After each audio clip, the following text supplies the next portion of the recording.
Hello dear students. Today we are going to study the most important chapter and the most of the question were asked in a lot of examination from this chapter. After all, आप ऐसे अंदाज़ा लगा सकते हैं कि normally अगर आप चाहें बोर्ड के एग्ज़ाम देते हों या फिर नीट के एग्ज़ाम दें या फिर आप XYZ कोई भी एग्ज़ाम दें, ठीक, तो उसके अंदर 3-4 क्वेश्चन इस चैप्टर से आराम से आते हैं, ठीक।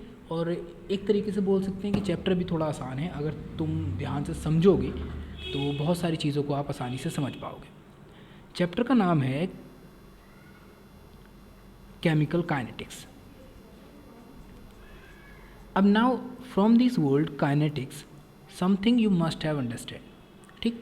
काइनेटिक्स को we can understand through the kinetics energy, and kinetics energy बताती है किसी भी चीज़ के मूवमेंट के बारे में। यानी कि अगर किसी की काइनेटिक एनर्जी ज़्यादा होगी तो we can easily call that कि भैया ये जो है इसकी काइनेटिक्स एनर्जी ज़्यादा है, दैट्स मीन ये ज़्यादा मोशन कर सकती है, या इसकी जो एक तरीके से बोलेंगे मूवमेंट जो होंगे ज़्यादा होंगे। तो जनरली ये वर्ड जो है वो ग्रीक के एक वर्ड से बना है जिसको बोलते हैं काइनेसिस, और काइनेसिस का रियल मतलब होता है मूवमेंट, किसी भी चीज़ का मूवमेंट।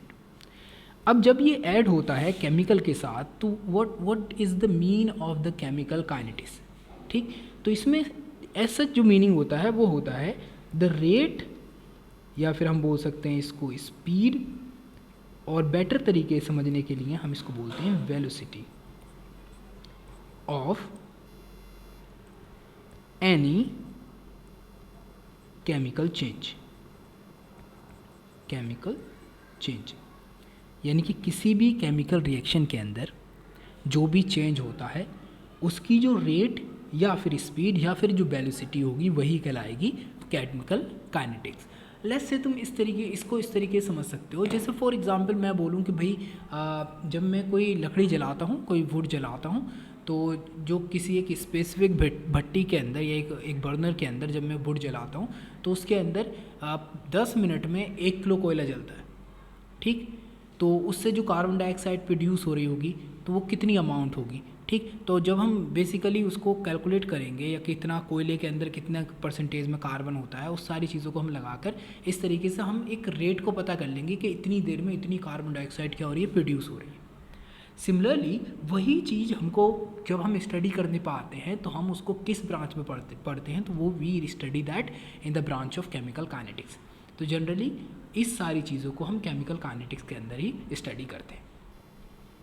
इससे पहले जैसे केमिकल काइनेटिक्स को पर जाने से पहले कुछ सर्टन थिंग्स हैं जिसको हमको समझ लेना चाहिए केमिकल रिएक्शन को समझने के लिए, क्योंकि जिससे क्या होगा, इसकी प्रॉपर्टी को समझना और भी आसान हो जाएगा, ठीक। तो जब हम किसी केमिकल रिएक्शन की बात करते हैं तो किसी भी केमिकल रिएक्शन के अंदर कुछ सर्टन चीज़ें होती हैं जिसको हमें हमेशा ध्यान रखना चाहिए।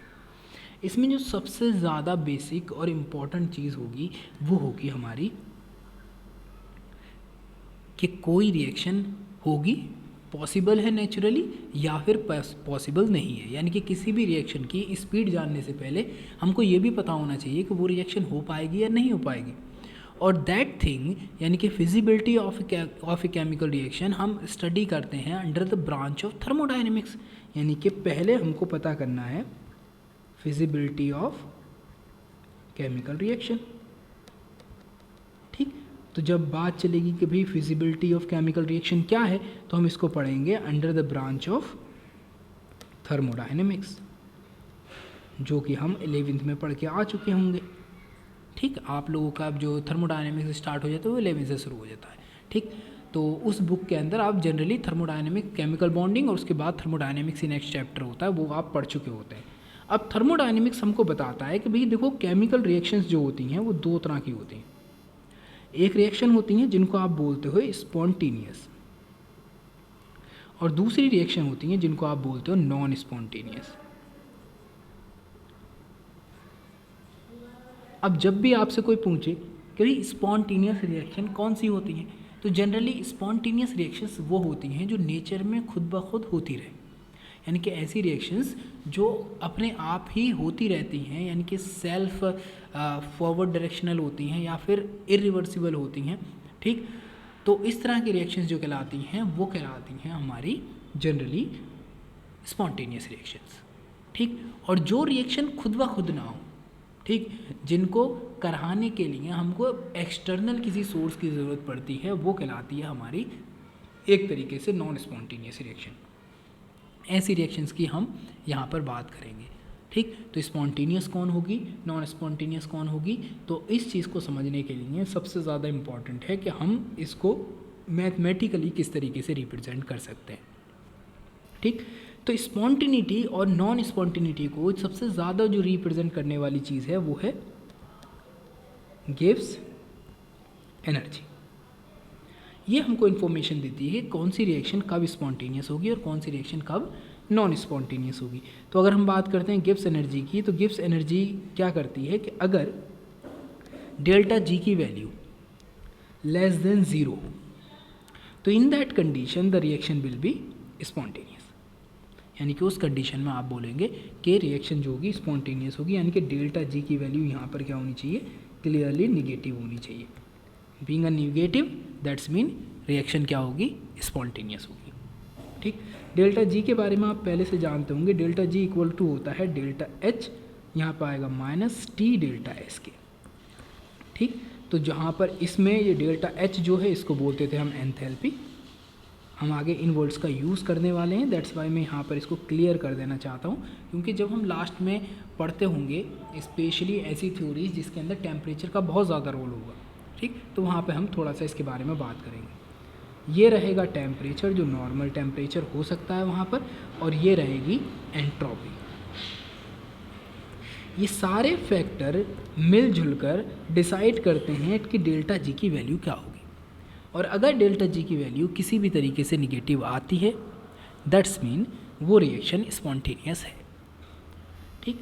दूसरा फैक्टर जो आता है वो आता है हमारा नॉन स्पॉन्टेनियस। नॉन स्पॉन्टेनियस में क्या होता है, डेल्टा जी की वैल्यू ऑलवेज ग्रेटर देन 0, यानी कि if the value of delta ji is greater than 0, that's mean उस कंडीशन में हमारी रिएक्शन जो हो जाएगी, यानी कि डेल्टा जी की वैल्यू जैसे ही हमारी पॉजिटिव आई, रिएक्शन हमारी हो गई non spontaneous, that's it, got it. तो इस तरीके से इन दो फैक्टर से हमको सबसे पहले पता चलता है कि भाई कोई भी रिएक्शन स्पॉन्टेनियस कब होगी और कोई भी रिएक्शन नॉन स्पॉन्टेनियस कब होगी, और उसकी mathematical value we can represent with the help of delta G. यानी कि अगर हमको डेल्टा जी के बारे में पता है, that's mean we can easily calculate कि भाई कोई रिएक्शन स्पॉन्टेनियस है या नहीं है, ऑलराइट, ठीक। तो फिजिबिलिटी को पता करने के लिए हम जिस ब्रांच का यूज़ करते हैं, that branch is called thermodynamics, and thermodynamics gives us the information regarding कि अगर डेल्टा जी की वैल्यू निगेटिव होती है तो रिएक्शन पॉसिबल है, जो खुद सेल्फ गवर्न है खुद हो जाएगी, और अगर डेल्टा जी की वैल्यू पॉजिटिव है तो रिएक्शन नहीं होगी। What happen when the value of delta ji is 0, जब डेल्टा जी की वैल्यू 0 हो, उस कंडीशन में हम इस चीज़ के बारे में कौन से शब्दों का यूज़ कर सकते हैं, या फिर उस कंडीशन में रिएक्शन में क्या होता होगा। तो such reaction is called equilibrium, यानी कि अब रिएक्शन किस में आ गई है, इक्विलिब्रियम के अंदर आ चुकी है। इस कंडीशन में आप मान के चलेंगे कि रिएक्शन किस में है, इक्विलिब्रियम में। और जब भी कोई रिएक्शन इक्विलिब्रियम में होती है, दैट्स मीन यहाँ पर the rate of forward reaction always equal to होता है रेट ऑफ बैकवर्ड रिएक्शन। यानी कि सिंपली तुम समझ लो कि यहाँ पे अगर A कंबाइन करता है B के साथ और फॉर्मेशन करता है C प्लस D का, तो C और D आपस में रिएक्शन करके बना लेंगे A प्लस B। यानी कि ये रिएक्शन जो है, जिसको मैंने मान लिया लेट्स से R1 और इसको मैंने मान लिया R2, ये हमेशा क्या हो जाएंगे, जब भी डेल्टा जी की वैल्यू 0 होती है तो इन दैट कंडीशन ये है इन इक्विलिब्रियम। और इक्विलिब्रियम की कंडीशन के अंदर what you will find that is कि R1 इक्वल टू R2 हो जाएगा, that's it.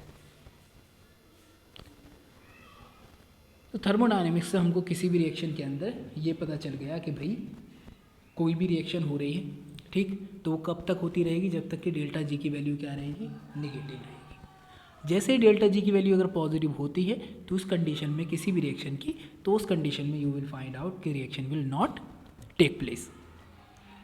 And then for the next option that is कि in any chance if you find कि डेल्टा जी की वैल्यू ज़ीरो हो जाए, तो इन दैट कंडीशन क्या होता है, जो रिएक्शन फॉरवर्ड है, फॉरवर्ड का मतलब होता है जो आगे की ओर हो रही है. जैसे कोई रिएक्टेंट से प्रोडक्ट का फॉर्मेशन हो रहा हो तो वो रिएक्टेंट से प्रोडक्ट का फॉर्मेशन होगा और वो प्रोडक्ट से फिर से रिएक्टेंट का फॉर्मेशन होगा. और उन दोनों की स्पीड या रेट जो होगी, जिसको आप स्पीड यानी कि कितनी रफ्तार से रिएक्शन चल रही है, वो दोनों एक दूसरे के इक्वल हो जाएंगे. तो ना ही कोई रिएक्टेंट में कोई चेंज आता हुआ दिखेगा आपको, ना ही प्रोडक्ट के अंदर कोई चेंज आता हुआ नज़र आएगा. That condition is called equilibrium. अब सवाल ये उठता है, क्या हम जो रिएक्शन करवाते हैं नॉर्मली क्या उसके अंदर इक्विलिब्रियम आता है? तो ऑफ कोर्स किसी भी रिएक्शन के अंदर कि वो किस पॉइंट पे जाकर ऐसा पॉइंट आ जाए कि जिसमें रिएक्टेंट का कन्वर्जन प्रोडक्ट में और प्रोडक्ट का कन्वर्जन रिएक्टेंट में होना शुरू हो जाए और उन दोनों की स्पीड एक बराबर हो. ठीक है, जैसे ये बिल्कुल ऐसा हिसाब है जैसे तुमने किसी को 100 रुपये दिए, वो तुमको वापस 100 रुपये दे दे. ठीक, तो अब जब तुम इस चीज़ को रिपीट करने लगोगे तो तुम यू विल फाइंड कि तुम में से कोई भी किसी को कोई ज़्यादा रकम नहीं दे रहा है. That simple state is like equilibrium, यानी कि तुम दोनों के दोनों क्या हो, एक दूसरे के साथ इक्विलिब्रियम में. Done, let's begin. अब हम बात करते हैं आगे. इस फैक्टर को समझने के लिए जैसे कब किसी रिएक्शन के अंदर इक्विलिब्रियम आएगा उसे बोलते हैं extent to which a reaction will proceed. Extent to which a chemical reaction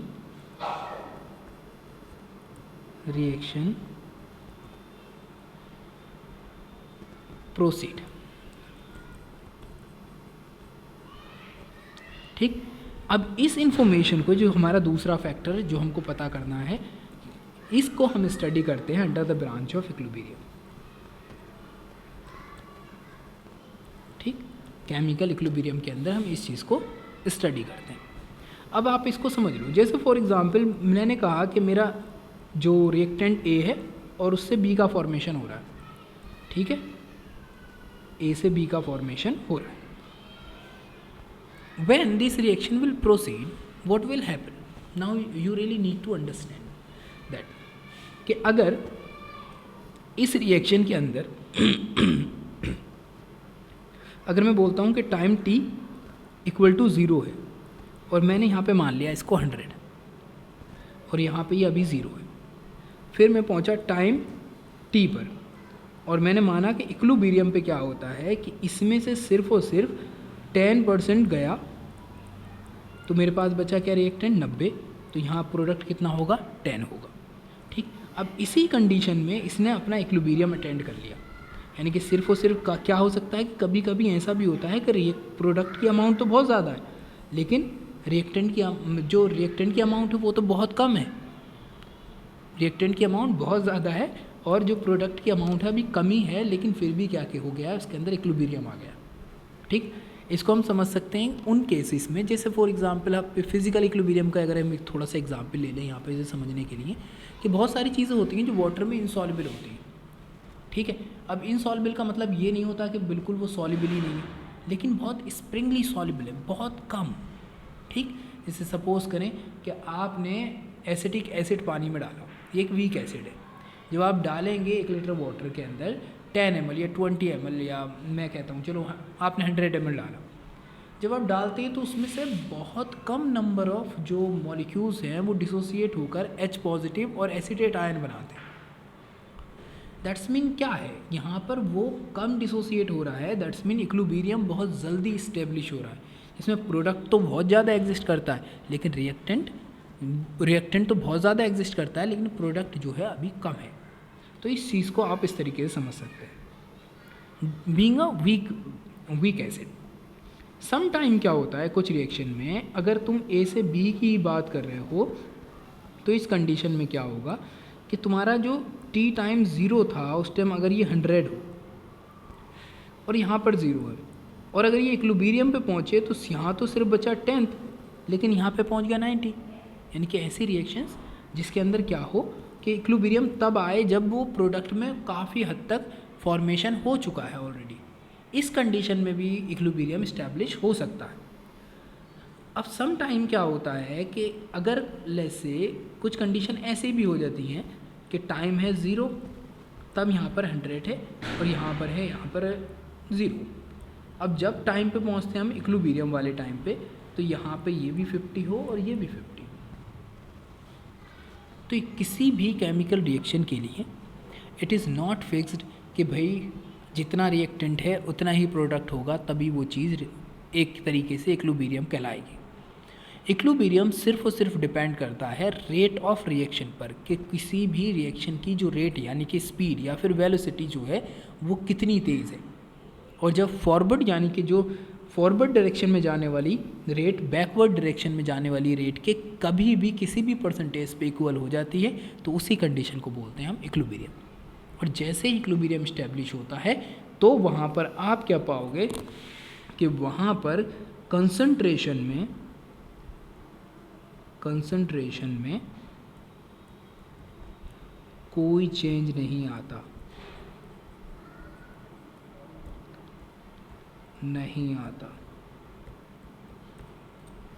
got it?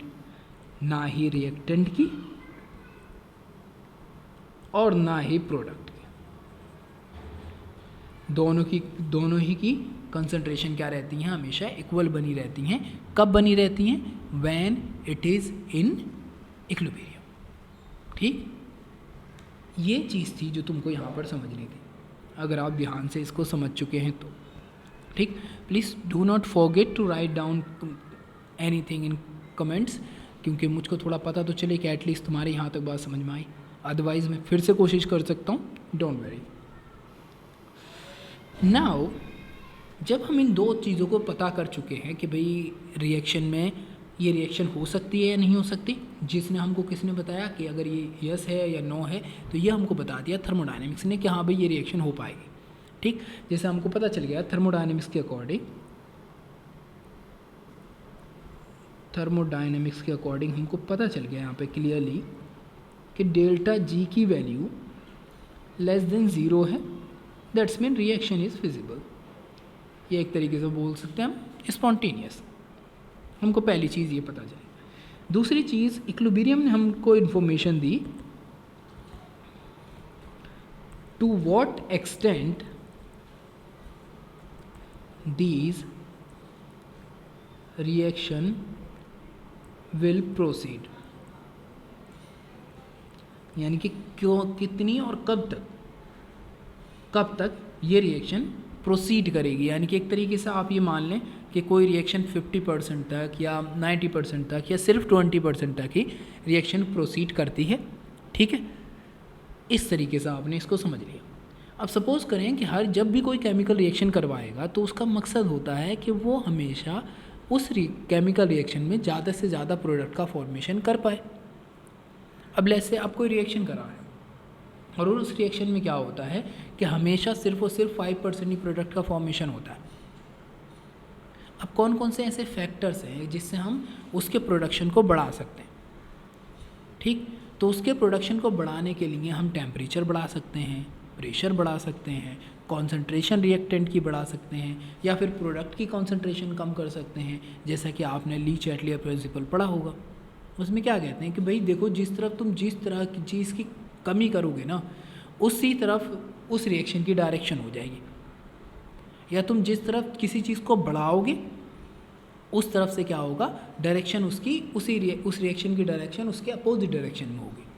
तो दोनों फैक्टर को समझ लो, यानी कि जिधर कमी हो रही है डायरेक्शन उस तरफ हो जाएगी, और जिधर ज़्यादा होगा उधर से डायरेक्शन उसकी अपोजिट होगी।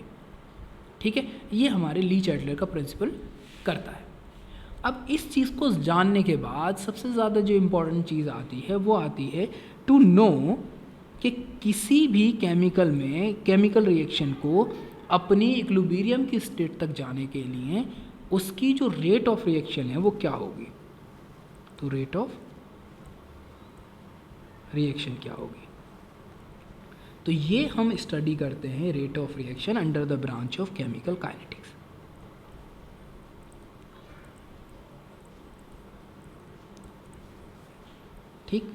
इसको हम पढ़ते हैं under the branch of chemical kinetics, यानी कि केमिकल काइनेटिक्स के अंदर क्या करते हैं हम ये पता करते हैं कि किसी भी रिएक्शन की रेट क्या होगी।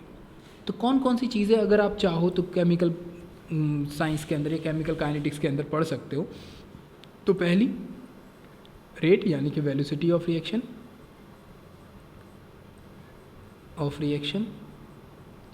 दूसरी mechanism of reaction,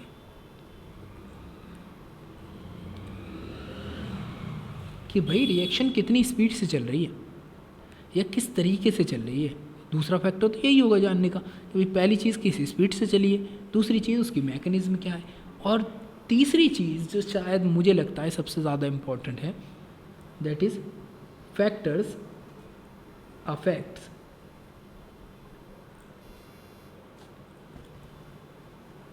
rate of chemical reaction.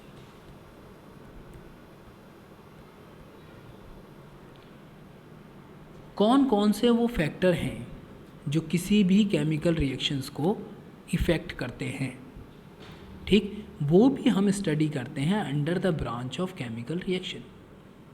ठीक, जैसे फॉर एग्जांपल कौन कौन से फैक्टर हो सकते हैं, वो कॉन्सेंट्रेशन हो सकती है, कॉन्सेंट्रेशन ऑफ रिएक्टेंट की हो सकती है या फिर प्रोडक्ट की हो सकती है। ठीक, रिएक्टेंट की कॉन्सेंट्रेशन भी हो सकती है और प्रोडक्ट की कॉन्सेंट्रेशन भी हो सकती है। दूसरी चीज़ क्या हो सकती है, ऑफ कोर्स टेम्परेचर हो सकता है। किस उस रिएक्शन के अंदर कुछ रिएक्शंस होती हैं जिनका टेम्परेचर बढ़ाते हैं तो रिएक्शन तेज़ हो जाती हैं, कुछ रिएक्शंस होती हैं जिनका टेम्परेचर घटाते हैं तो वो तेज़ हो जाती हैं।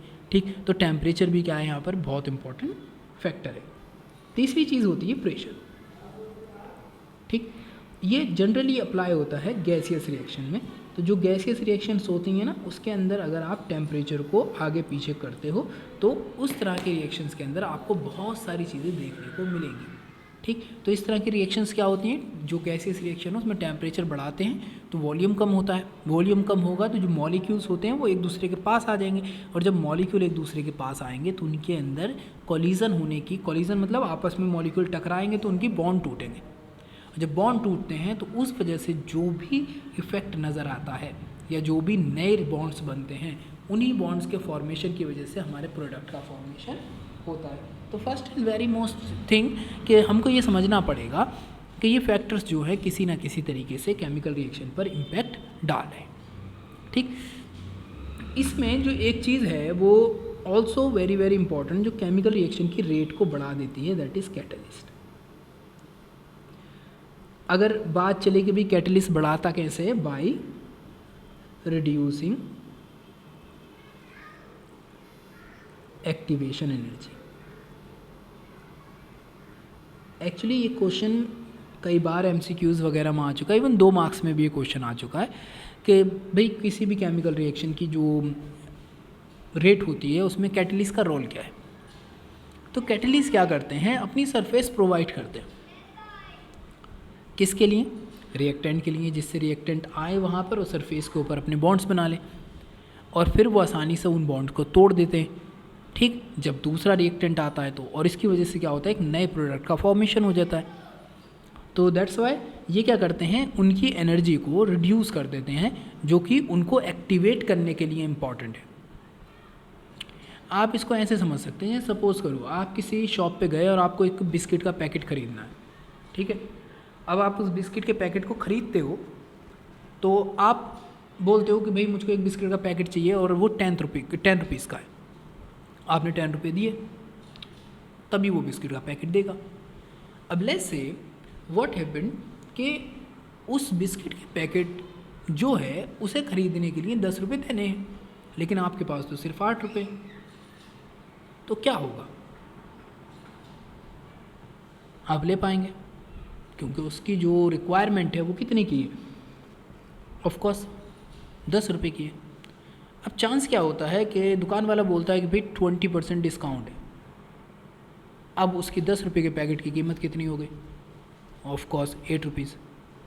तो ये जो डिस्काउंट का जो ऑफ़र है ना, जो एक अलग से हम फैक्टर यूज़ कर रहे हैं, जो फैक्टर इफ़ेक्ट कर रहा है किसी चीज़ की रेट को, यानी कि रेट तुम एक तरीके से समझ सकते हो कि तुम कितनी जल्दी वो पैकेट खरीद लोगे जब तुमको वहाँ पर डिस्काउंट मिलता है। ऐसे कैटलिस्ट क्या करते हैं, रिएक्शन के अंदर जब आप इनको यूज़ करते हो तो ये जो रिएक्शन की एक्टिवेशन एनर्जी की रिक्वायरमेंट थी जो 10 रुपीज़ की थी उसको घटाकर 8 कर देते हैं, और जैसे उसको घटा के 8 कर देते हैं तो उस चीज़ की सेल क्या हो जाती है, इंक्रीज़ हो जाती है, यानी कि उस चीज़ की जो रेट होती है, कन्वर्जन की रेट होती है, वो बढ़ जाती है। That is the main factor that catalyst do, यानी कि एक तरीके से डिस्काउंट देने लगते हैं रिएक्टेंट को प्रोडक्ट में कन्वर्ट होने के लिए। ठीक है, तो कैटलिस्ट का मेन रोल होता है to reduce the activation energy. ठीक, तो ये अपनी सरफेस प्रोवाइड करते हैं जिसकी वजह से एक्टिवेशन एनर्जी बढ़ जाती है। अब जो अगला फैक्टर है जिसके बारे में हम यहाँ पर पढ़ने वाले हैं वो है रेट ऑफ केमिकल रिएक्शन।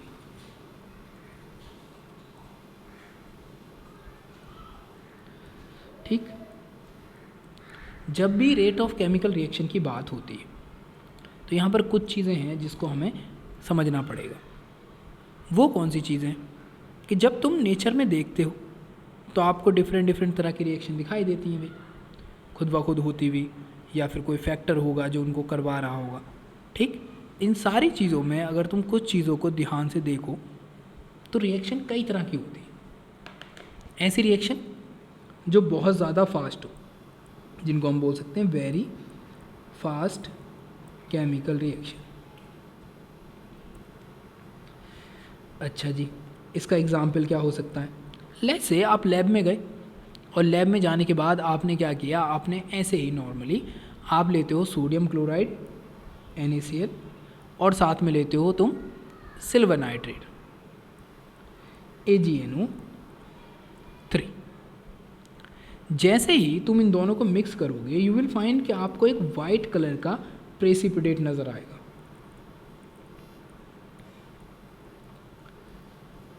ठीक है, वाइट कलर का प्रेसिपिटेट नज़र आने लगेगा। What is the reason behind this? तो रीज़न बिल्कुल सिंपल है। देखो, ये रिएक्शन क्या है, एक आयनिक का एग्जाम्पल है, और आयनिक रिएक्शंस जो होती हैं दोज आर वेरी फास्ट, यानी कि वो बहुत तेज़ी से रिएक्ट करती हैं, और ये रिएक्शंस बहुत ज़्यादा तेज़ होने की वजह से या फास्ट होने की वजह से हम इनकी रेट ऑफ रिएक्शन को कैलकुलेट नहीं कर सकते।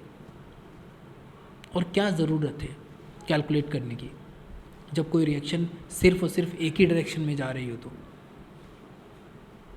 ठीक, क्योंकि हमें अगर प्रोडक्ट बनाना होगा थ्रू दैट रिएक्शन तो वो इजीली खुद बन जाएगा, और जब वो प्रोडक्ट इजीली खुद बन रहा है तो देयर इज़ नो नीड कि हम उसके बारे में स्टडी करें।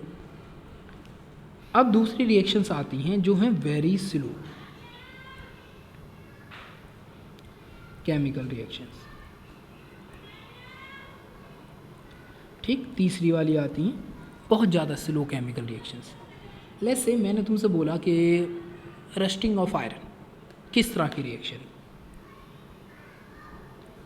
रस्टिंग ऑफ आयरन, हाँ जी, किस तरह की रिएक्शन है ये? आपने देखा है ना कि अगर हम आयरन ऑब्जेक्ट को, किसी भी आयरन ऑब्जेक्ट को छोड़ दें, एक्सपोज कर दें टू एयर एंड मॉइस्चर,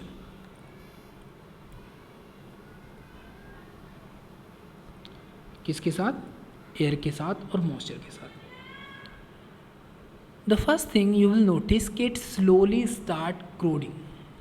लेकिन ऐसा नहीं है कि तुमने आज छोड़ा और अभी कुछ 1 घंटे के बाद या 2 घंटे के बाद या 1 दिन में या 2 दिन में या 3 दिन में तुमको उसके ऊपर क्रोजन नज़र आने लगे। It takes a lot of time, even month और समटाइम्स ईयर्स। इट डिपेंड्स कि वहाँ का, उस जगह का इन्वायरमेंट कैसा है, या कितना मॉइस्चर है। ज़्यादा मॉइस्चर वाली जगह होंगी तो ज़्यादा क्रोजन होगा, कम मॉइस्चर वाली जगह होंगी तो कम क्रोजन होगा। ठीक, जहाँ पर एकदम आप मान सकते हो कि एकदम ड्राई एयर होती है वहाँ पे क्रोजन हो ही नहीं पाएगा, क्योंकि सिर्फ और सिर्फ यहाँ पर सिर्फ और सिर्फ एयर रिस्पॉन्सिबल नहीं है क्रोजन के लिए, वहाँ पे मॉइस्चर का होना भी बहुत ज़रूरी है। तुमने सुना भी होगा कि टेक्सास में, जो अमेरिका में है, वहाँ पर जो इनके अमेरिकन एयरफोर्स के प्लेन्स वगैरह होते हैं वो जाके उसको डेजर्ट में ऐसे ही खड़ा कर देते हैं। ठीक, उनके इंजन वगैरह को अच्छे से रैप अप करने के बाद या इम्पोर्टेंट मशीन्स वगैरह उससे निकाल के वहाँ पे खड़ा कर देते हैं, ठीक, ऐसे ही सूरज के नीचे, क्योंकि वो बहुत ज़्यादा गर्म रहती है जगह, और जो गर्म जगह रहती है वहाँ पे एयर बहुत ड्राई होती है, और ड्राई होती है तो क्रोजन जैसी प्रॉब्लम ख़त्म हो जाती है। और उन्हीं चीज़ों को अगर वो गैराज वगैरह बहुत सारी शेडो वाली जगहों पे रखेंगे तो फिर उनको मेंटेनेंस करनी पड़ेगी, उसकी बहुत ज़्यादा केमिकल्स वगैरह यूज़ करने पड़ेंगे, पेंट वगैरह यूज़ करना पड़ेगा, ठीक। तो हम इन्वायरमेंट को भी एक इम्पॉर्टेंट फैक्टर मानते हैं, लेकिन ये प्रोसेस फिर भी किसी भी कंडीशन में होने के लिए कम से कम 1 महीना तो या 1 से 2 महीने तो ले ही लेती है। तो these kind of reactions are called very slow. अब जब कोई रिएक्शन बहुत ज़्यादा स्लो है then you can very easily understand कि ना ही हमको इस तरह के रिएक्शंस के ऊपर ध्यान देने की ज़रूरत है। अगली रिएक्शन का टाइप जो है हमारा तीसरा वाला, वो आता है मॉडरेट केमिकल रिएक्शन, ठीक। मॉडरेट कैसे? जैसे कोई केमिकल रिएक्शन है जो 1 मिनट से लेकर 1 या 2 दिन ले, या फिर मान लो चलो 3 से 4 दिन भी ले ले, तो इस तरह की रिएक्शंस को हम आसानी से मेज़र कर सकते हैं कि भाई ये रिएक्शंस कितने टाइम में कंप्लीट होगी। 1 दिन में कंप्लीट होगी, 2 दिन में कंप्लीट होगी, 3 दिन में कंप्लीट होगी। So that thing we can understand here. Let's say we talk about it in detail कि अगर तुमसे कोई बोलता है, ऐसे जनरली बोलता है कि भाई अगर तुम हाइड्रोलाइसिस कराते हो, hydrolysis of starch, hydrolysis of starch, ठीक, तो ऐसा पॉसिबल है कि ये 1-2 दिन में हो जाए, मतलब 1-2 घंटे में होने वाली प्रोसेस है? No, it's not possible, it takes time, 1, 2, 3, 4, और डिपेंड करेगा कैसी कंडीशन रख रखी है, टेम्परेचर कितना नॉर्मल है, और यहाँ पर एंजाइम्स जो यूज़ किए जा रहे हैं उनकी ग्रोथ कैसी है, ठीक, कितनी क्वांटिटी में एंजाइम्स प्रेजेंट है, ठीक, जो उसके अंदर ईस्ट वगैरह यूज़ किए गए हैं उनकी कितनी क्वांटिटी है, पहले तो वही ग्रो करेंगे, फिर उसके बाद एंजाइम प्रोड्यूस होंगे, उसके बाद रेट स्टार्ट होगी। तो ये सारी चीज़ें डिपेंड करेंगी सर्टेन फैक्टर्स पर, जिसकी वजह से वो केमिकल रिएक्शन होगी। और उसके लिए टेम्परेचर भी बहुत इंपॉर्टेंट होता है, बहुत ज़्यादा टेम्परेचर नहीं होना चाहिए, बहुत कम टेम्परेचर नहीं होना चाहिए, टेम्परेचर रूम टेम्परेचर के अराउंड होना चाहिए, जिस पे एंजाइम सबसे ज़्यादा एक्टिव हो। ये सारी चीज़ें डिफ़ाइन करती हैं कि भाई कोई भी केमिकल रिएक्शन किस रेट से होती है।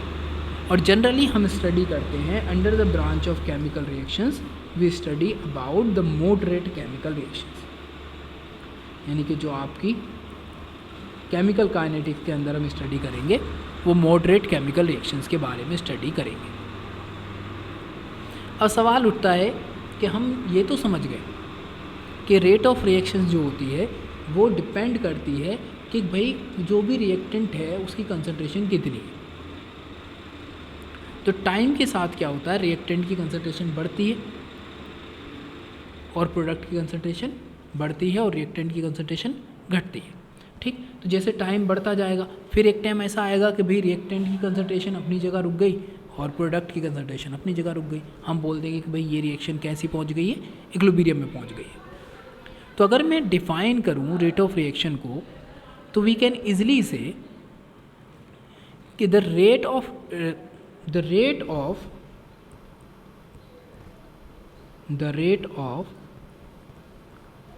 Decrease in concentration of any reactant or increase in concentration of any product, यानी कि एक तरीके से रिएक्टेंट में क्या रेट ऑफ रिएक्शन क्या होती है कि किसी रिएक्टेंट की कंसंट्रेशन में कितना डिक्रीज़ हुआ है और प्रोडक्ट की कंसंट्रेशन में कितना इंक्रीज़ हुआ है, इसी को हम मान के चलेंगे केमिकल रिएक्शन, ठीक। और इसका एक जनरल एग्जांपल हम ले सकते हैं कि जैसे तुम्हारे पास ये है ए और ये है बी और ये 2 पॉइंट हैं, ठीक। अब तुम इस पॉइंट से इस पॉइंट पर जाना चाहते हो और इसकी टोटल डिस्टेंस हमने मान ली लेट्स से 100 मीटर। ऑलराइट। अब तुम यहाँ से स्टार्ट हुए और तुम यहाँ पहुँचे, ऑलराइट, ठीक। तो यहाँ पर जब तुम पहुँचे तो ये मान लिया आपने ये 40 है, ठीक, और पॉइंट हमने मान लिया इसको C। तो अगर तुमसे कोई पूछता है व्हाट इज़ योर स्पीड, तो यहाँ तक पहुँचने की स्पीड हमने मान रखी है कि भाई तुम जब 40 मीटर चलते हो तो तुमको लगभग 2 मिनट लगते हैं, 2 मिनट, या फिर तुम ऐसा मान लो बहुत ज़्यादा स्लो घूम रहे हो तुम, तो 60 × 2 के हो जाएगा 120 सेकेंड, ऐसे मान के चलते हैं। अब क्या होगा कि लेट्स से जब तुम इसी कंडीशन में हो, तो इस कंडीशन के अंदर अगर तुमसे बोलता है कि कोई तुम्हारी स्पीड क्या है, तो तुम बोलोगे स्पीड इक्वल टू होता है डिस्टेंस अपॉन टाइम। डिस्टेंस तुम कितने चले हो, डिस्टेंस चले हो तुम 40, और तुम्हारा टाइम कितना लगा है 120, इसे काटा, हमारे पास यहाँ पे निकल के आ गया 1/3। ये क्या है, तुम्हारी स्पीड है। ऐसे ही क्या होता है कि जब तुम बात करोगे इन टर्म्स ऑफ कि तुम ए से कितनी दूर पहुँचे, तो ए से तुम पहुँचे हो कितनी दूर, सी तक, यानी कि 40 मीटर दूर पहुँचे हो। और बी की अगर हम रेफरेंस में बात करेंगे तो बी से अभी तुम कितनी दूर हो, तो बी से तुम हो पूरे 60 मीटर दूर, ऑलराइट। तो हम इन दोनों फैक्टर के केस में बात करेंगे, तो यहाँ पर क्या हो रहा है कि अगर हम ए से बी की तरफ बढ़ रहे हैं, ठीक, तो बी, आप इस बी को ऐसा मान के चलो कि ये प्रोडक्ट है, तो तुम जितना इसकी तरफ जा रहे हो, इसका तरफ जो आपकी और उसके बीच की दूरी जो है वो कम होती जा रही है, यानी कि इसके पास तुम ज़्यादा पहुँच रहे हो, यानी कि तुम बहुत ज़्यादा करीब होते जा रहे हो इसके। इसी तरीके से जो प्रोडक्ट है, जो रिएक्टेंट है आपका ए, उसकी तरफ से क्या है, तुम दूर होते जा रहे हो, यानी कि यहाँ से कमी आती जा रही है। इस तरीके से तुम इस चीज़ को रिलेट कर सकते हो अगर कोशिश करो तो। लेट्स से मेरे पास एक रिएक्टेंट है और रिएक्टेंट से ये कन्वर्ट हो रहा है प्रोडक्ट में। अब मैंने माना कि जब तुम्हारा टाइम था t1, तब रिएक्टेंट की कंसंट्रेशन थी R1, प्रोडक्ट की कंसंट्रेशन थी P1। जब तुम्हारा टाइम हो गया t2, कंसंट्रेशन रिएक्टेंट की हो गई R2 और प्रोडक्ट की कंसंट्रेशन हो गई P2। If I ask you the change क्या आया, तो जब तुम चेंज को ध्यान से देखोगे तो यहाँ पे जो तुम्हारा डेल्टा T आया वो आया T2 माइनस T1, सिंपल। इसी तरीके से अगर कोई पूछे कि भाई रिएक्टेंट की कंसंट्रेशन में कितना बदलाव हुआ है, तो रिएक्टेंट का आप लिखोगे reactant minus R2 minus R1। अब कोई पूछता है प्रोडक्ट की कंसंट्रेशन में कितना बदलाव हुआ होगा, तो प्रोडक्ट की कंसंट्रेशन में यहाँ पर आ जाएगा आपका P2 माइनस P1। अब आप ऐसा समझें, देखिए यहाँ पर जब इनिशियली रिएक्शन स्टार्ट हुई होगी तो हमेशा रिएक्टेंट की कंसंट्रेशन ज़्यादा होती है और प्रोडक्ट की कंसंट्रेशन कम होती है, ठीक। तो इसका जो R1 है वो ज़्यादा होगा और जो R2 है वो कम होगा। इन सच डायरेक्शन यहाँ पे जो इन दोनों का रिजल्टेंट आएगा वो क्या आएगा, नेगेटिव। लेकिन जब हम प्रोडक्ट की बात करते हैं तो इसका R1 कम होगा और P2 ज़्यादा होगा, क्योंकि टाइम के बाद, कुछ टाइम के बाद प्रोडक्ट का फॉर्मेशन तो बढ़ रहा है, कंसंट्रेशन बढ़ रही है, तो इसकी वैल्यू आती है पॉजिटिव। लेकिन जब तुम बात करोगे in case of rate of disappearing of R, यानी कि रिएक्टेंट, रेट ऑफ डिसअपेयरिंग या अपीयरेंस ऑफ रिएक्टेंट, तो आप लिखोगे पहली चीज decrease in concentration of R, decrease in concentration of reactant divide by time taken, यानी कि जो स्पीड का फॉर्मूला था वो सिंपल फॉर्मूला हम यहाँ पर यूज़ कर लेंगे, यानी कि उसकी कंसंट्रेशन में कितना डिक्रीज़ आया है और उसको डिवाइड कर देंगे हम किस चीज़ से, कि उसके अंदर कितना टाइम लगेगा उस डिक्रीज़ को आने में, ठीक। अब लेकिन अगर मैं इसको मैथमेटिकली लिखने की कोशिश करूँ तो मैं यहाँ पे लिखूँगा भाई कंसंट्रेशन में डिक्रीज़ कितना आया, डेल्टा R के बराबर, और कितना टाइम लगा, डेल्टा T के बराबर। और ये जो वैल्यू आने वाली है मेरी क्या आने वाली है, ये वैल्यू तो ऑफकोर्स मुझे पता है ये वैल्यू मेरी निगेटिव ही आएगी, जब ये वैल्यू निगेटिव है तो किसी भी रिएक्शन की जो स्पीड या फिर एक तरीके से हम बात कर रहे हैं रेट कभी भी निगेटिव नहीं हो सकती, हमेशा क्या होगी, पॉजिटिव ही होगी। दैट इज़ द रीज़न कि यहाँ पे हम -1 से एडवांस में ही जब हम रिएक्टेंट के टर्म्स में बात करते हैं तो यहाँ पर हम -1 से क्या कर देते हैं, मल्टीप्लिकेशन कर देते हैं, और जिसकी वजह से हमको यहाँ पे मिलती है the rate of disappearance of reactant. लेकिन अगर ये सेम चीज़ प्रोडक्ट के लिए करें तो rate of appearance of product क्या करेंगे हम, लेट्स से प्रोडक्ट के अंदर क्या हो रहा है, increase in concentration of product, simple सी बात है, divide by of course time taken. तो in such condition what you will notice कि यहाँ पर तुम नोटिस कर पा रहे होगे कि यहाँ पर जो चेंज इन कंसंट्रेशन आया होगा प्रोडक्ट के वो आएगा डेल्टा पी, और ये डिवाइड बाय होगा कि इसमें कितना टाइम लगा है, यानी कि जो कंसंट्रेशन थी हमारी P2 से P1 को अगर हम सब्सट्रैक्ट करेंगे तो हमको रियल वैल्यू मिल जाएगी, और डेल्टा टी की जगह पर हम ये भी लिख सकते हैं कि P2 minus P1 T2 minus T1, that is got it. इस तरीके से हम इस रिएक्शन को निकाल सकते हैं। अब यहाँ पे पिछली बार जब हम रिएक्टेंट की बात कर रहे थे तो we used one term, that term was कि हमने यूज़ किया था वहाँ पर प्लस की जगह -1, और यहाँ पे हम यूज़ करेंगे प्लस, क्योंकि यहाँ पे तो भाई कंसंट्रेशन बढ़ रही है और इसकी वजह से वैल्यू कैसी आएगी, खुद ब खुद ही पॉजिटिव आएगी, तो there is no need to use any other sign. Got it, इस बात को याद रखना है आपको ध्यान से। अब जो ये हमने रेट ऑफ रिएक्शन निकाली है ऑन द बेसिस ऑफ कि कितनी ज़्यादा किसी रिएक्टेंट की कंसंट्रेशन डिक्रीज़ हुई और कितनी ज़्यादा प्रोडक्ट की कंसंट्रेशन इंक्रीज़ हुई, इस तरह की रेट ऑफ रिएक्शन को बोलते हैं हम एवरेज रेट ऑफ रिएक्शन। इस तरह की रेट ऑफ रिएक्शन को बोलते हैं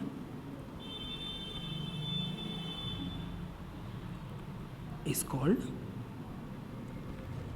average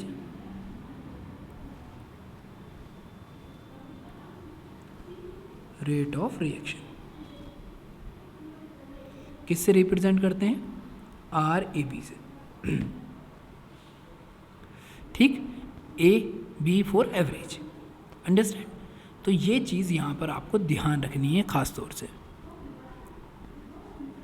average rate of reaction depend करती है change in concentration of reactant और product and the time taken for that change to occur, कितने टाइम में वो चेंज हुआ है उस चीज़ को समझने के लिए। अब इस तरह की रेट ऑफ रिएक्शन को आपने बोला कि जब हम किसी टाइम T1 से T2 के बीच में जो भी बदलाव हुआ है उसको हम बोल देते हैं एवरेज रेट ऑफ रिएक्शन। कैसे, लेट्स से मैं ग्राफ बनाता हूँ, ये ग्राफ है, इस साइड हम मान लेते हैं ये हमारा टाइम होगा, इस साइड मान लेते हैं कि ये हमारी रिएक्टेंट की कंसंट्रेशन है, कॉन्सेंट्रेशन ऑफ रिएक्टेंट है, ठीक है। अब टाइम के साथ क्या होता है कि रिएक्टेंट की कंसंट्रेशन घटती है, ऑलराइट, जैसे टाइम बढ़ता जाएगा वैसे ही रिएक्टेंट की कंसंट्रेशन घटती जाएगी, क्यों, क्योंकि उसको प्रोडक्ट में कन्वर्ट होना है। तो जो इनिशियल कंसंट्रेशन होती है उसको दिखा देते हैं हम सिर्फ R और साइड में लिख देते हैं उसके नॉट, ये नॉट वाला साइन है, ठीक, ये मत मानना इसको, ठीक, जो ज़ीरो लगाया है वो नॉट वाला है, अगर इस सफिक्स में ज़ीरो लगा दें तो। अब क्या होगा कि मैंने माना कि मेरा जो टाइम ये है, टाइम T1, इस पे जो रिएक्टेंट की कंसंट्रेशन थी वो मैंने मान ली R1। कुछ देर के बाद वो पहुंचा टाइम T2 पर, इस कंसंट्रेशन को मान लिया मैंने R2। अब इस पॉइंट से लेके लेट्स से पॉइंट A से पॉइंट B तक पहुंचने में जब रिएक्शन A से B की कंसंट्रेशन के डिफरेंस पे पहुंची, यानी कि T1 से T2 के टाइम के डिफरेंस में पहुंची, उस टाइम उसकी रेट ऑफ रिएक्शन क्या थी, तो वो कहलाएगी एवरेज रेट ऑफ रिएक्शन। यानी कि यहाँ पे हम दिखा देंगे, माइनस यूज़ करेंगे क्योंकि रिएक्टेंट की टर्म में बात कर रहे हैं, change in concentration of reactant divide by time taken. इसको ऐसे भी लिख सकते हैं हम कि भैया R2 की कंसनट्रेशन माइनस, और यहाँ पे आ जाएगा हमारा R1 की concentration divide by T2 minus T1, और इस तरह से तुम्हारी एवरेज रेट ऑफ रिएक्शन निकल जाएगी in terms of reactant. But some time क्या होता है कि जैसे फॉर एग्जांपल आप अपनी जिस घर में रहते हैं, आप उस घर से निकलते हैं, ठीक है, आपने बाइक या जो भी आपकी साइकिल वगैरह उठाई और आप चल दिए, और लेट्स से आपको कहीं घूमने जाना है जो आपके घर से 2 किलोमीटर दूर है, ठीक। अब ऐसा हो सकता है कि जिस स्पीड से आप घर से निकले हों उसी स्पीड से आप वहाँ तक पहुँच जाएं, यूनिफॉर्म स्पीड से। नहीं होता, ठीक। तो उस 2, 4 या 5 किलोमीटर दूर पहुंचने के लिए आप कहीं पे स्लो जाएंगे, कहीं फास्ट जाएंगे। लेकिन अगर कोई तुमसे पूछता है कि भाई ये बताओ तुम्हारी स्पीड क्या थी, तो तुम क्या करोगे, टोटल डिस्टेंस को डिवाइड कर दोगे जितना टाइम लगा है, और तुम उसको बता दोगे कि भाई मेरी स्पीड 70 थी, 80 थी, 90 थी, या 1000 की स्पीड से चला रहे थे तुम, ठीक। बुगाटी में होगे तो 414 होगी, ठीक है, वो डिपेंड करता है तुम्हारे ऊपर। ये उसकी हाईएस्ट स्पीड थी, मैंने एक बस ऐड देखा था ऐसी, बाकी तो क्या ही देखना है, ठीक। तो इस कंडीशन में आपको जो चीज़ पता चली एग्जैक्ट, वो चीज़ क्या है, वो एक पॉइंट से दूसरे पॉइंट के बीच में चाहे स्पीड ज़्यादा हुई हो या कम हुई हो, लेकिन उसने ओवरऑल इन्फॉर्मेशन दी है, उसी को बोलते हैं हम एवरेज रेट ऑफ रिएक्शन। लेकिन लेट्स से जब तुम अपने घर से निकले और घर से कुछ दूर पहुँचे, ठीक, लेट्स से मैंने मान लिया ये पॉइंट T, जैसे तुम इस पॉइंट पे पहुँचे तो जहाँ से तुम्हारी बाइक की, अब मतलब जो भी चीज़ तुम्हारे पास है उसकी आवाज़ तुम्हारे घर तक ना पहुँचती हो, फिर जो स्पीड होती है तुम्हारी जो भी होती हो, ठीक, कि एकदम से जो तुम एक्सीलेटर देते हो, ठीक, तो उस कंडीशन में जो भी कि इस पॉइंट पर या इस जगह से जब तुम निकलते हो तो उस जगह पर तुम्हारी स्पीड क्या होती है, अगर तुम एग्जैक्ट उस पॉइंट पर उस स्पीड को कैलकुलेट करोगे तो इस तरह की रिएक्शन को, या उस पॉइंट पर उसकी रिएक्शन की स्पीड क्या थी उसको हम कैलकुलेट करते हैं, तो हम उसको बोलते हैं इंस्टेंटेनियस रेट ऑफ रिएक्शन।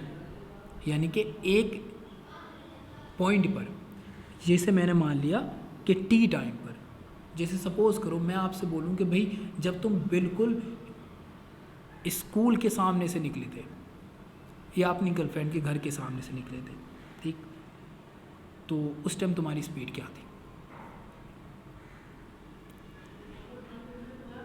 ठीक, या स्पेशली अपने टीचर के घर के सामने से निकलते हो तो उस टाइम तुम्हारी स्पीड क्या होती, तो वो स्पीड क्या होगी, कुल मिलाकर वही स्पीड कहलाएगी आपकी इंस्टेंटेनियस स्पीड। यानी कि ऐसी स्पीड जो एग्जैक्ट एक्यूरेट टाइम पर क्या होगी, जिसमें एवरेज वगैरह कुछ नहीं निकाला जाता। इस तरह की स्पीड को दिखाने के लिए हम एक बहुत माइनर सा चेंज लेते हैं under the concentration of reactant और टाइम, ठीक। तो स्लोप इसमें कैसे लिया जाता है कि जो भी आपकी ये लाइन आई है उसका हम टेंजेंट खींचेंगे और फिर क्या बनाएंगे हम इस तरीके से। अब हम बहुत कम टाइम ले रहे हैं, जो हमारा हम मान सकते हैं कि ये मेरा TA होगा और ये TB होगा, और ये हम लेंगे हल्की सी कंसंट्रेशन जिसको हम बोलेंगे कंसंट्रेशन A, और इसको बोल देंगे हम कंसंट्रेशन B लाइकवाइज, और इसकी हेल्प से हम निकालेंगे इंस्टेंटेनियस रेट ऑफ रिएक्शन, ठीक। तो जनरली इससे जो क्वेश्चन आते हैं उनके बारे में हम फर्दर डिस्कस करेंगे, एवरीथिंग डोंट वेरी, लेकिन तुमको ये समझना पड़ेगा कि व्हाट इज़ डिफरेंस। ये बात करता है किसी एक मोमेंट पर कि अगर सपोज़ करो आप बाइक चलाते हुए जा रहे हैं, आपको 10 मिनट हो गए, उस टाइम तुम्हारी स्पीड क्या है, या किसी ने इसने बोला कि जब 600वां सेकंड था, 700वां सेकंड था, 450वां सेकंड था, उस टाइम तुम्हारी स्पीड क्या थी एग्जैक्ट उस टाइम, तो that is what the instantaneous की बात चल रही है। तो हमने ये बात की ग्राफ को इन टर्म्स ऑफ रिएक्टेंट में हमेशा कंसंट्रेशन घटती है, लेकिन लेट्स से अगर मैं बात करूँ इन टर्म्स ऑफ प्रोडक्ट, तो अगर मैं मान के चल रहा हूँ कि प्रोडक्ट की कंसंट्रेशन स्टार्टिंग में 0 थी, तो धीरे धीरे कंसंट्रेशन क्या होगी, बढ़ेगी। ठीक, तो जो स्टार्टिंग की कंसंट्रेशन थी उसको तो लेना ही बेकार है। लेकिन सपोज़ करो जब वो कंसंट्रेशन पहुँची, टाइम पहुँचा T1, तो उस कंडीशन में कंसंट्रेशन हो गई इसकी P1। फिर जब टाइम पहुँचा T2, तो कंसंट्रेशन हो गई P2। ठीक है, सिंपल। तो यहाँ से लेके इस पॉइंट से लेके इस पॉइंट तक अगर हम इसको इस तरीके से कर दें, तो यहाँ से लेके यहाँ तक का जो डिफरेंस होगा वो कहलाएगा हमारा डेल्टा P, और यहाँ से लेके यहाँ तक का जो डिफरेंस होगा उससे बोल देंगे हम डेल्टा T, यानी कि टाइम के बीच में डिफरेंस है इन दोनों पॉइंट के। और इसकी जो रेट ऑफ रिएक्शन कहलाएगी वो कहलाएगी average rate of reaction, and that is delta P divide by delta T। अब यहीं पर कोई बोलता है कि चलो जी ये बताओ कि इस पॉइंट पर, इस पॉइंट के ऊपर आपकी रेट ऑफ रिएक्शन क्या है। तो in such condition you need to make a tangent, and then ये इस साइड जाओगे तो रिएक्टेंट मिल जाएगा, प्रोडक्ट की कंसंट्रेशन मिल जाएगी, और इस साइड जाओगे तो टाइम मिल जाएगा। और ये जो पॉइंट होगा, इस पॉइंट पर जो भी रेट ऑफ रिएक्शन होगी उसको हम बोल देंगे कि भैया ये कहलाएगी हमारी instantaneous rate of reaction. Got it? Average rate of reaction और इंस्टेंटेनियस में आई होप तुमको समझ में आ गया होगा। ठीक, तो दैट इज़ व्हाट तुम इस तरीके से समझ सकते हो। ठीक, एवरेज का मतलब ए से लेकर बी तक में कितनी देर में पहुँचे हो, कितनी डिस्टेंस है, वही कहलाती है हमारी एवरेज रेट ऑफ रिएक्शन। और इंस्टेंटेनियस का मतलब होता है कि ये जो पॉइंट था, सपोज करो जब टाइम था लेट्स से 600 सेकेंड, तुमको यहाँ से निकले हुए 600 सेकेंड हो चुके थे, उस टाइम तुम्हारी स्पीड क्या थी या वेलोसिटी क्या थी, that is what the rate of reaction होती है, मतलब इंस्टेंटेनियस रेट ऑफ रिएक्शन होती है जब हम एक स्पेसिफिक टाइम की बात करें। तो अब सवाल उठता है unit of rate of reaction.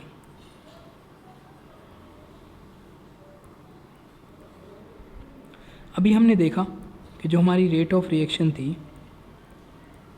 वो इक्वल टू है चेंज इन कॉन्सेंट्रेशन, यानी कि ऊपर वाली क्वांटिटी हमारी आ गई कॉन्सेंट्रेशन की, और नीचे आया था टाइम टेकन, तो नीचे वाली क्वांटिटी आ गई हमारी टाइम की।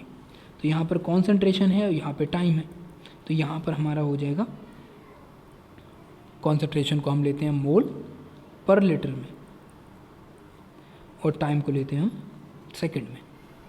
तो हमारी जो यूनिट निकल के आएगी वो आएगी मोल पर लीटर पर सेकंड। ये हो गई हमारी रेट ऑफ रिएक्शन की यूनिट, यानी कि हमेशा रेट ऑफ रिएक्शन की यूनिट जो होगी वो होगी मोल पर लीटर पर सेकंड। लेकिन लेट्स से कुछ रिएक्शन जिसके अंदर हम बात कर रहे हैं, ये वो रिएक्शन तब है जब हम कॉन्सेंट्रेशन को मोल पर लीटर में लें, लेकिन कहीं पर रिएक्शन अगर गैसियस स्टेट में हो, then what will be the main product या main condition in that case. तो हम किस तरीके से उसको डिफाइन करेंगे? तो देखिए जनरली अगर तुम इस बुक के अंदर बात करो अपनी एनसीईआरटी के अंदर, तो यहाँ पर जो सबसे ज़्यादा यूज़ होने वाली यूनिट है वो यूनिट है तुम्हारी एटीएम, एटमॉस्फेरिक प्रेशर। ठीक, इसको दिखाते हैं कैसे, एटीएम एटमॉस्फेरिक प्रेशर। ठीक, या फिर प्रेशर की कोई दूसरी यूनिट भी हो सकती है, तो तुमको याद रखना है कि इसको दिखाते हैं हम एटीएम से। तो अब यहाँ पर ये भी तुमको पता होगा कि P is always equal to concentration. कैसे? देखो तुमको याद है ना कि PB इज इक्वल टू क्या होता है, nRT के लगभग बराबर होता है। तो अगर मैं आपसे बोलता हूँ कि मैं P को यहाँ छोड़ दूँ, N/B कर दूँ और RT ये आ गया, तो ये दोनों के दोनों क्या होते हैं? अगर मैं टेम्परेचर को कहता हूँ कि भाई टेम्परेचर तो कांस्टेंट है, तो दूसरा वाला तो खुद ही कांस्टेंट हो गया, यानी कि P प्रोपोर्शनल टू किस क्या आ गया, N/B के, और N/B क्या है, मोल पर लीटर, सीधी सी बात है। तो इन दैट कंडीशन ये क्या होगा, ये ATM होगा। तो इन केस ऑफ गैसेस, जो भी गैस का प्रेशर होगा, जो भी गैस का प्रेशर हो, XYZ I don't really care, जो भी प्रेशर है, ठीक, वही प्रेशर को हम मान के चलेंगे कि वही कंसंट्रेशन के टर्म्स में है। तो pressure is always equal to concentration when the reaction is in gaseous state. Understand? तो अब अगर मैं यहाँ पे बोलता हूँ कि भाई रेट के बारे में बताओ मुझे, तो रेट के बारे में अगर मैं बात करता हूँ तो मैं यहाँ पे लिखूँगा गैसेस होने की वजह से चेंज इन प्रेशर। अब लेट्स से यूनिट दे रखी है ATM, तो मैं ATM मान लूँगा, और टाइम टेकन, और इसकी SI यूनिट दे रखी है उन्होंने सेकेंड, 1 सेकेंड 2 सेकेंड, ठीक। तो यूनिट क्या बनेगी, ATM पर सेकेंड, जिसको हम लिख सकते हैं ATM सेकेंड इनवर्स, ठीक। तो आपको दोनों तरह की यूनिट्स पता चल गई कि भाई दो तरह की पॉसिबल यूनिट हो सकती हैं। अगर गैसेस स्टेट हो तो ATM पर सेकेंड हो सकती है, या फिर पास्कल पर सेकेंड हो सकती है, फिर केल्विन पर सेकेंड, किलो पर सेकेंड हो सकती है, या फिर बार पर सेकेंड हो सकती है, टॉर पर सेकेंड हो सकती है। तो that is you really need to understand कि कितनी डिफरेंट यूनिट्स हम यूज़ करते हैं किसके अंदर, स्पेशली केमिकल काइनेटिक्स के अंदर, ठीक। mmHg भी होता है, तो किसके भी टर्म में हो, बस तुमको याद रखना है कि we need to go through the process through this thing. Alright, I hope तुम्हारे यहाँ तक चीज़ें समझ में आई होंगी। अगर फिर भी कोई चीज़ ऐसी जो अभी तक तुम समझ नहीं पाए हो, या तुम्हारे ठीक से मैं उसको समझा नहीं पा रहा हूँ, मैं ऐसे बोल सकता हूँ, तो आप यहाँ पर इस चीज़ को समझ सकते हो, ठीक। अब हम बात कर लेते हैं एक दूसरी चीज़ की, क्योंकि हमको कुछ क्वेश्चंस भी सॉल्व करने थे। Okay, we make the separate video for that, जब हम क्वेश्चन के बारे में डिस्कस करेंगे और यहीं से हम इनको टर्मिनोलॉजी को यूज़ करेंगे, स्पेशली इसके साथ वाले क्वेश्चन को। Okay, let's talk about this. आपकी रिएक्टेंट से प्रोडक्ट बनाने की स्पीड की बात कर रहे थे, यानी कि रेट की बात कर रहे थे, और हम बात कर रहे हैं एवरेज रेट की, ठीक। तो यहाँ पे जो एवरेज रेट होगी वो हमने निकाली थी रिएक्टेंट के लिए, ये प्रोडक्ट के लिए क्या होगी, तो प्रोडक्ट के लिए होगी change in concentration of product divide by delta T. अब जिस एवरेज स्पीड से रिएक्टेंट का कंसंट्रेशन डिक्रीज हो रही है, उसी स्पीड से प्रोडक्ट की कंसंट्रेशन बढ़ रही है। तो इसका मतलब क्या है, जो रिएक्टेंट की और प्रोडक्ट की कंसंट्रेशन हैं वो क्या है, एक दूसरे के इक्वल होनी चाहिए। यानी कि जो रिएक्टेंट है R और जो प्रोडक्ट है, इन दोनों की जो रिएक्शंस हैं एक दूसरे के क्या होनी चाहिए, इक्वल होनी चाहिए। तो दैट्स मीन हम क्या मान के चलेंगे कि जो हमारी एवरेज रेट ऑफ रिएक्शन है वो इक्वल टू होती है किसके,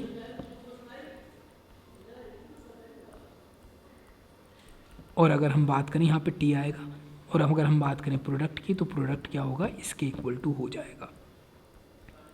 दैट्स अ सिंपलेस्ट थिंग कि तुम लिख सकते हो। अच्छा, क्या ये अप्लाई होता है इंटरस्टीनियस पे? इट इज़ ट्रू, इंटरस्टीनियस पे भी क्या होता है, ये अप्लाई होता है। यानी कि जो भी आपकी रिएक्टेंट की डिक्रीज होगी वही आपकी प्रोडक्ट की इंक्रीज होगी। बस याद रखना क्या है आपको कि यहाँ पे जो हमारा ये D है ये एक स्मॉल चेंज को रिप्रेजेंट करता है और ये एक लार्ज चेंज को रिप्रेजेंट करता है। अब लार्ज का मतलब ये नहीं है कि तुम यहाँ पे कुंटलों में हिसाब लगाने लगो, ठीक, मतलब एक छोटा सा डिफरेंस है, लेकिन उसमें भी एक और डिफरेंस है। Got it? आई होप तुमने इस चीज़ को समझा होगा। हम एक एग्जाम्पल कर लेते हैं कि हम किस तरह की रिएक्शन के लिए कैसी रेट ऑफ रिएक्शन लिख सकते हैं। तो वो सिंपल सा एग्जाम्पल मैं तुमको दे रहा हूँ, ठीक। तो लेट्स से तुमने एक रिएक्शन लिखी Hg प्लस Cl2, रिएक्शन हुई, बन के आया HgCl2। अगर मैं इसके लिए रेट ऑफ रिएक्शन लिखता हूँ, रेट ऑफ रिएक्शन, तो मैं पहले लिखता हूँ प्रोडक्ट रिएक्टेंट के लिए, तो मैं लिखूँगा minus change in concentration of Hg divide by delta T. फिर इसके लिए लिखता हूँ तो मैं यहाँ पे लिखूँगा दूसरे Cl के लिए, तो फिर से मैं लिखूँगा निगेटिव क्योंकि ये रिएक्टेंट था, और यहाँ पे change in Cl2 divide by delta T.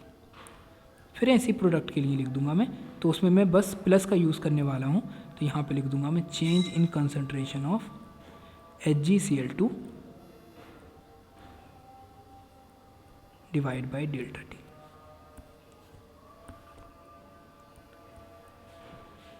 I think you must have understand कि कैसे लिखा जाता है इस चीज़ को। बस तुमको याद क्या रखना है, सपोज करो कोई रिएक्शन ये हो,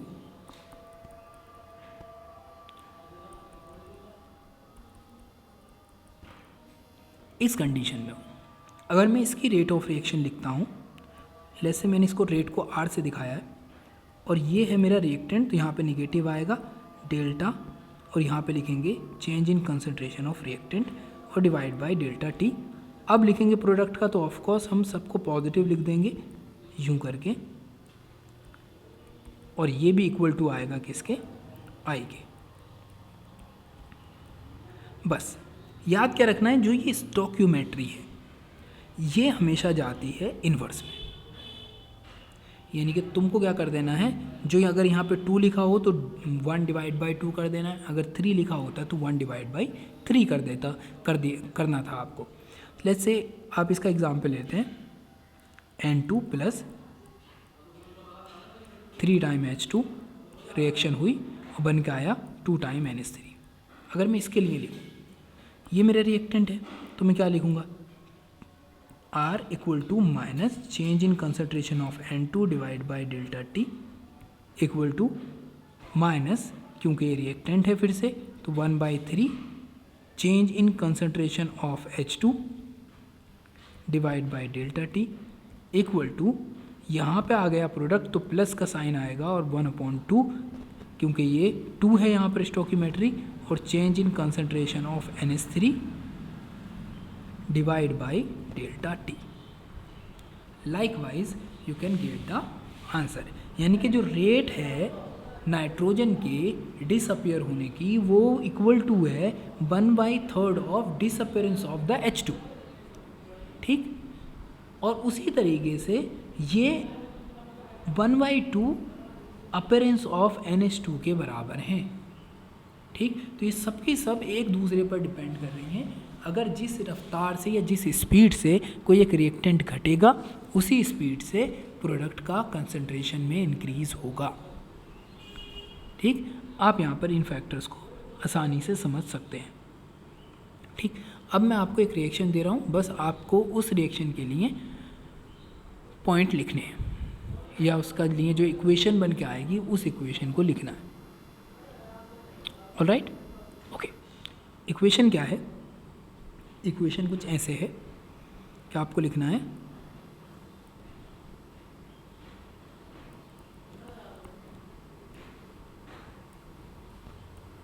सिंपल है, कोशिश करोगे आ जाएगी।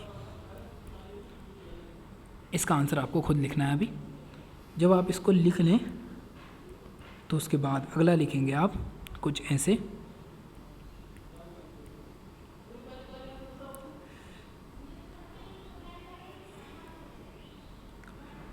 ओके। इसको चेंज करते हैं हम कुछ इस तरीके से,